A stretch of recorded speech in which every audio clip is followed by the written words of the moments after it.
Pan मध्ये घेऊया. Okay. So आपण तूप टाकलेलं आहे, थोडंसं मी ते पसरवून घेतो. बरं. आणि आता ह्याच्यामध्ये आपण पेस्ट टाकायची, पेरूची पेस्ट घालूया. पेस्ट घालूया. ओके. येस, सगळी लागेल, सगळी अखंड. Yes, very good. साधारण ही एक 3 ते 4 पेरूंची पेस्ट असेल. हो. आता ह्याला आपण किती वेळ तुपामध्ये झालं, याचं आता काम बऱ्यापैकी झालेलं आहे. ओके. पुढे आणि आपण आता ह्याच्यामध्ये एक 5 चमचे साखर घालू, 5 ते 6 चमचे. बरं. 4 पेरूंची पेस्ट तुम्ही केली, एक साधारणतः 5-6 चमचे साखर इनफ होते त्याकरता. बघ तुझ्या अंदाजानुसार. पुरे पुरे पुरे पुरे.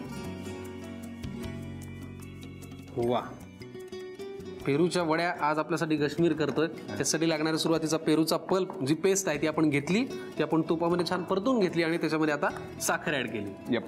वा, लिंबू पिळून. बरं. किती अर्ध्या लिंबाचा लागेल रस? हो हो, सहज. हे पण आता तुमच्या पर्सनल टेस्टवरती पण डिपेंड करतं. म्हणजे काही लोकांनी पहिल्यांदा अर्ध्या लिंबापासून सुरुवात करावी, पण काहींना जर का थोडं जास्त सिट्रस आणि टँगी आवडत असेल तर तुम्ही वाढवू शकता त्याचं प्रमाण. परत एकदा ते मिक्स करून घ्यायचं. येस. ओके. तू म्हणालास तसं ते आता सगळं आळून आलंय, जीव झालेला आहे. हो हो. आणि त्याच्यामध्ये तुपाचा, लिंबाचा, पेरूचा असा एक छान आपण फील करू शकतो ते, बरोबर? हो. ऑलराईट. सो आता हे अख्खं मिश्रण घट्ट झालेलं आहे. हो. आणि आपल्याला हे या लेवलला आणायचं आहे की हे पॅनला मुळीच चिकटत नाही. चिकटणार नाही, बरोबर. चिकटत नाही. म्हणजे ते व्यवस्थित झालेलं आहे. ओके. आज जास्तही झालं नाही, कमी झालं नाही. बरं, मग आपण आता गॅस बंद करू. गॅस आपण आता बंद करूयात आणि आता एका ताटलीला आपण तुपाचं ग्रीसिंग करू. ओके. आणि त्याच्यावरती थापून घ्यायचंय. बरं. आणि मग त्याच्यानंतर आपण त्याला पिस्ताच्या ह्यानी पावडरनी आपण गार्निश करायचं आणि त्याच्या वड्या कापून घ्यायच्या. ओके. मग आपण प्लेटमध्ये काढून घेऊयात, वड्या पाडूयात. तोपर्यंत तुम्ही लिहून घ्या पटकन लागणारं साहित्य आणि कृती. पेरूच्या वड्या बनवण्यासाठी लागणारं साहित्य: पेरूची पेस्ट, साखर, तूप, लिंबू आणि पिस्ता पावडर. कृती: प्रथम फ्राईंग पॅन मध्ये 2 चमचे तूप घालून त्यामध्ये पेरूची पेस्ट आणि 5 ते 6 चमचे साखर घालून मिश्रण एकजीव करून घ्यावं. नंतर त्यामध्ये लिंबाचा रस घालून मिश्रण एकत्र करून घट्ट होईपर्यंत ढवळत राहावं. नंतर प्लेटला तूप लावून त्यावर पेरूचे घट्ट मिश्रण थापून ते थंड करून घ्यावं. मिश्रण थंड झाल्यानंतर त्यावर पिस्ता पावडर घालावी आणि त्याच्या वड्या पाडून सर्व्ह कराव्यात.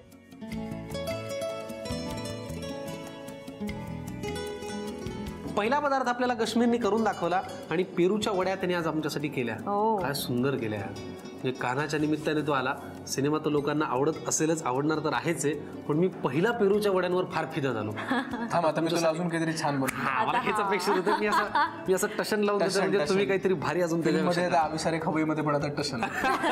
वा, काय या पदार्थाचं नाव आहे? याचं नाव आहे केसर भात. केसर भात. आणि तुम्ही दोघं मिळून हा पदार्थ करणार आहात? हो, म्हणजे मी असं बऱ्याचदा लोक म्हणतात की मुलांना जेवण बनवता येत नाही, पण इथे मी असा अपवाद आहे. बरं. माझ्या आईने मला हा शिकवला. आणि केसर मुळात स्किनसाठी वगैरे खूप चांगला असतो. त्याच्या मुला-मुलींना स्किनसाठी ग्लो वगैरे हवा आहे ना, तर हा भात खावा. वा, क्या बात आहे. आणि तुला स्वयंपाक येतो का गौरी? हो, सगळं व्यवस्थित. म्हणजे वरण भात, भाजी पोळी सगळं. तर एक काम करूयात, आपण लागणारं साहित्य पाहूयात आणि मग कृतीकडे जाऊयात. साहित्य कोण सांगणार मग? मी. व्हेरी गुड, सांगा साहित्य. भिजवलेले तांदूळ, दूध, फ्राईड पनीर क्यूब्स, साखर, मोसंबी, सुक्या खोबऱ्याचा किस, तूप, ओल्या खोबऱ्याचा किस, बदाम, काजू, मनुके, दुधात भिजवलेलं केसर आणि वेलची पूड.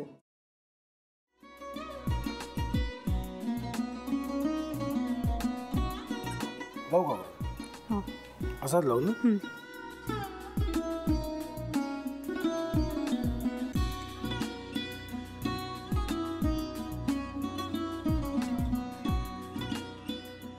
आता काय करायचंय? आता आपण ड्राय स्टफिंग दुसरं काय करणार आपण त्यात? आपण ह्याच्यात मेयोनीज न टाकता बाकीचे सगळे साहित्य टाकायचे.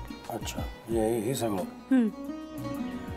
ऋतू, माझा तर विश्वासच बसत नाहीये. म्हणजे अगं बहिणी आमचं लग्न व्हावं म्हणून किती प्रयत्न करत होती, आणि ते सगळं करताना ती शिवच्या आम्हाला माहिती पुरवते. नाही, मला नाही वाटत. गौरी खूप चांगली असतो म्हणून तुला सगळं जगत चांगलं दिसतं, पण शिव उगाच बोलला असेल का? त्याच्यावर विश्वास नाहीये का तुझा? शिववर पूर्ण विश्वास आहे मी माझा, पण तो आता हे जे काही करतोय ना, म्हणजे निशा बहिणी समोर त्या राधिका सोबत फिरण्याचं नाटक वगैरे, ते त्याचा काही उपयोग होणार नाहीये. अगं असं कसं म्हणतो?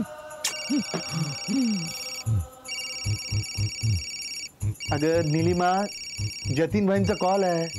हो माहितीये. रिसीव्ह कर ना. अगं बघ कट झाला. आता तू रिसीव्ह केला नाहीस म्हणून ते मला करतील. अब पुन्हा आला बघ. घे बघू. पण हे एक ना एक दिवस घडणारच होतं. आता मला कळलं तुम्ही 2 दिवस झाले काय सांगत होता ते. बनू हे संकेत असतात आणि हे ठरवून येत नसतात. मी बाहेर तुमची वाट बघते.